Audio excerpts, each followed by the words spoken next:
really annoyed of recommending them to the acquisition department and them ignoring me. Oh, it's not right, blah, blah, blah. So I went to Harvey and go, why don't you just set aside a little fun and give me the chance to buy films. Quentin Tarantino hat über ungewöhnliche Wege es zum Starregisseur geschafft. Auch du kannst aus seinem Leben für dich selbst wertvolle Erkenntnisse gewinnen. Hierzu eines seiner 20 wissenswerten Geheimnisse für deinen Change Starts Now Moment. Viel Spaß und stay tuned. For example, Yeah, Monty Hellman helped me out a director of lot. Two Lane Blacktop. Yeah. He helped, didn't he? And then you got Harvey Keitel interested in the script. Now, how did that happen? We had Monty Hellman, and then we had my producer on the film, Lawrence Bender, who did Bastards as well. And he goes, okay, Quentin, as far as Mr. White's concerned, who would be your dream actor to play the role? And Harvey Keitel was like my favorite actor. So I was like, Harvey Keitel, that's totally would be my dream.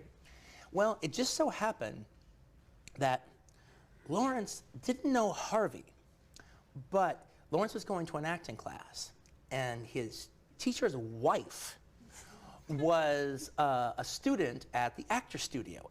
So it was a situation where we sent it to his teacher read it and liked it, passed it on to his wife read it and liked it, and then passed it on to Harvey. And she actually even said to Harvey, she said, look, I feel weird doing this, but I really think this is a really special piece of material, and I think I owe it to you to pass it on to you. And then the next thing we knew, Harvey called us up on the phone. He loved it. Not only did he want to do it, he wanted to help us get it made. He goes, I've never done this before, but I'd like to be one of the producers on the film. And it was like a dream come true. It was just wonderful. But do you see how precarious all that was? As bad luck as I'd seemed like I'd had, and everything leading up to this moment was as good as my luck was on Reservoir Dogs. Well, this seems like a good moment to see a bit of Reservoir Dogs, Sure. which I'm sure you won't need reminding is about a heist gone awry. But we're actually going to look at an earlier bit, which is when the crew are all variously assigned their names. Zu Quentin Tarantinos 20 wissenswerten Geheimnissen war dies eines seiner verborgenen Kapitel, was auch dir definitiv weiterhelfen wird. Schreibe mir bitte deine Gedanken zu diesem Thema. Wie betrachtest du es und was du darüber denkst? Leite dieses Video an deinen Freunden, Bekannten weiter und abonniere auch diesen Kanal, um immer up to date zu sein und über alle neuen Videos rechtzeitig informiert zu werden. Verbleibe mit den besten Wünschen und Grüßen. Sei auch das nächste Mal dabei, wenn es wieder heißt Change Starts Now. Highest grossing movie in opening weekend to date. Incredible standing ovation at Cannes. Yeah, wow. Rave reviews. My first question to you is, how does it feel, having thought about a project and worked on a project for so long, to finally get it out there and it be so well received? It's incredibly gratifying, especially for the fact that I carried the movie in my brain for so long. So to actually get it on celluloid after thinking about it for 5 years was gratifying. And but just to have people respond to it the way they do. And it's one of those movies you can watch it with an audience and you can tell whether or not they're responding to it. There's different keys along the way that if they react this way, that means they're on board. If they react this way at this point, they're on board. And they seem to be doing that because I saw it all over Los Angeles over the weekend. So yeah, it's amazing. It's fantastic. Well, bravo for you. I mean, flying out to LA to see your new movie, possibly at your movie theatre, is going to be one of my most favourite cinematic experiences, and you're responsible for the other one to date, which was when I saw Pulp Fiction in San Francisco on a school exchange trip when I was just 15 years old. Oh, no kidding. Well, that's a great age to see it. Oh, I loved it. So my question now is, Quentin, are there any special cinematic moments from your world that really stand out? Maybe the first time you went, possibly with somebody, or a particular film that you saw that really kind of inspired and lit that fire inside you as a filmmaker? I'll go with the first thing that came into my mind. Okay. And so that's a cool guy, man. This movie's opening, he's making sure everything's going right. That's the way you take care of it, man. That dude cared. And then we saw the movie, and it was one of those things where you have a situation where a lot of movies are built up and everything. This couldn't be built up more, and it couldn't delivered more. I just remember that having this thought process and watching the movie. Oh my God, this movie is, we were expecting so much, And it's giving us more. This is as good an experience for an action movie as you could ever have in a theater. And so I think that is the one that I remember the most, but because of the anticipation and how well it delivered. Now, around this time, you also you have this company, Rolling Thunder, starts up around then, which is to do with marketing and distribution of older films. And the other thing was, you know, I was going to film festivals a lot. When I went to film festivals, I just didn't do the stupid press. I went and saw movies. So I was seeing all these movies, and I got tired of recommending these movies to the Miramax, you know, their acquisition department. I got really annoyed of recommending them to the acquisition department and them ignoring me. And, oh, it's not right, blah, blah, blah. So I went to Harvard and go, why don't you just set aside a little fun and give me the chance to buy films? I mean, I'm not, and my point in coming on it was, you're not gonna get paid a lot from me, but your film's gonna get released. You know, if anyone else will buy the rights to your film, then they should. Sell it to them. But if no one will buy the rights to your film and I like it, well then let's make a deal. You know, it is the reality that you know, there's a lot of directors and they can be renowned and they can play at festivals, but until they finally get an American commercial theatrical release, they're not like officially on the map. It's not just playing at a film festival, it's actually getting a full theatrical release. And if it's actually being picked up and being shown in America, then they're saying it's one of 50. It's one of 80.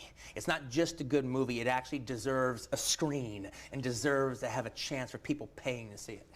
So your next film as director was actually an adaptation of Elmore Leonard, Jackie Brown. Now, had you read Leonard a lot? Oh yeah, no, I was a big fan of Elmore Leonard, and he was probably the biggest influence on my writing. Because, you know, the conversations that would happen in his books were the conversations that me and my friends would have, and that the kind of conversations that I thought could be in movie dialogue that I'd never heard before. And when I read his stuff, see, this can work. He was like he gave me the permission to go further with what I wanted to do. So Rum Punch became Jackie Brown, and Jackie Brown was played by Pam Grier, who had been Foxy Brown in 1974, and she'd been one of those really early female action stars. Yeah, in the book the character was white, and her name was Jackie Birch. The whole idea was that she was a more mature lady who was still very beautiful and ends up that she can kind of handle anything. She just has a poker face that she can lie and not crumble. Where everyone else would crumble in a tight situation, that's where she shines, actually, and she gets calmer. And I go, well, that sounds like Pam Grier to me.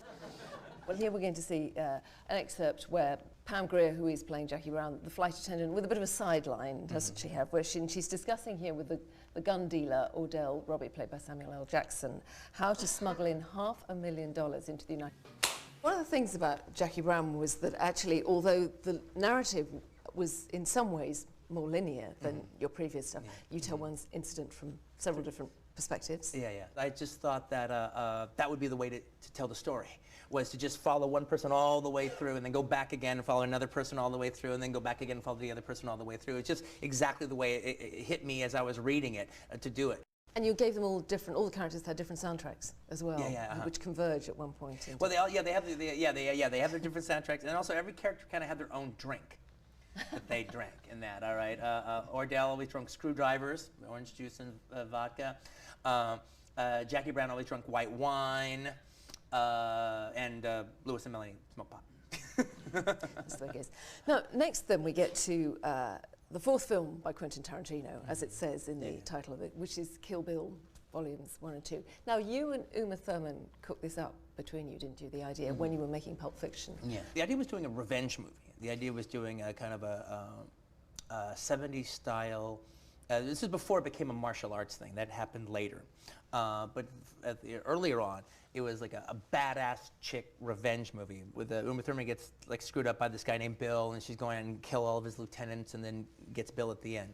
And so me and Uma were in the throes of a very great artistic love affair, all right? It's like, oh, she's my actress, oh, he's my director.